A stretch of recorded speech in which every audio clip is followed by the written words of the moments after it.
ಬಳ್ಳಾರಿಯಲ್ಲಿ ಜೆಸಿಬಿ ಗರ್ಜನೆ ಜೋರಾಗಿದ್ದು ಸರ್ಕಾರಿ ಜಮೀನು ಒತ್ತುವರಿ ತೆರವು ಕಾರ್ಯಾಚರಣೆಯನ್ನ ಬಳ್ಳಾರಿ ಜಿಲ್ಲಾಡಳಿತ ಯಶಸ್ವಿಯಾಗಿ ನಡೆಸಿದೆ. ನಗರದ ಹೊರವಲಯದಲ್ಲಿರುವ ಬಂಡಿಹಳ್ಳಿ ಪ್ರದೇಶದ ರೆಡ್ಡಿ ಕಾಂಪೌಂಡ್ಸ್ ಸರ್ವೆ ನಂಬರ್ 313ರಲ್ಲಿ ಸುಮಾರು 3.13 ಎಕರೆ ಸರ್ಕಾರಿ ಭೂಮಿಯನ್ನ ಖಾಸಗಿ ವ್ಯಕ್ತಿಗಳು ಒತ್ತುವರಿ ಮಾಡಿಕೊಂಡಿದ್ರು. ಕೋಟ್ಯಾಂತರ ರೂಪಾಯಿ ಮೌಲ್ಯದ ಈ ಭೂಮಿಯನ್ನ ಅಪರ ಜಿಲ್ಲಾಧಿಕಾರಿ ಮೊಹಮ್ಮದ್ ಜುಬೇರ್ ನೇತೃತ್ವದಲ್ಲಿ ನಡೆದ ಕಾರ್ಯಾಚರಣೆಯಲ್ಲಿ ತೆರವುಗೊಳಿಸಿ ಸರ್ಕಾರದ ವಶಕ್ಕೆ ಪಡೆಯಲಾಗಿದೆ. ಸುಮಾರು 2 ಎಕರೆ ಜಾಗವನ್ನ ಈಗಾಗಲೇ ಮರಳಿ ಪಡೆಯುವುದಾಗಿ ಅಧಿಕಾರಿಗಳು ತಿಳಿಸಿದ್ದಾರೆ.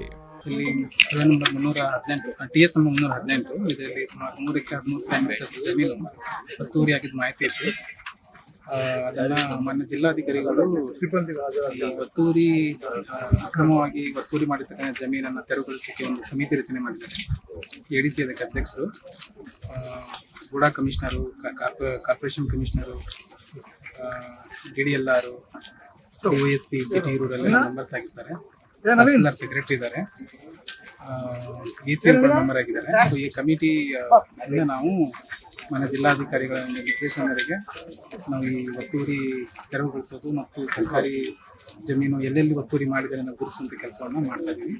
ಇವತ್ತು ಒಂದು 3 ಎಕರೆ 13 ಸೆಂಟ್ಸ್ ಜಮೀನು ಸರ್ವೆ ನಂಬರ್ TS ನಂಬರ್ 318ನಲ್ಲಿ ಎಲೆಕ್ಷನ್ ಮಾಡಿಸಿದ್ವಿ, ತಂಡ ಸಮೇತ ಬಂದು. ಸೊ ಈ ಪೊಲೀಸ್ ಇಲಾಖೆಯವರು ಕೂಡ ನಮಗೆ ಸಪೋರ್ಟ್ ಮಾಡಿದ್ದಾರೆ. Thank you.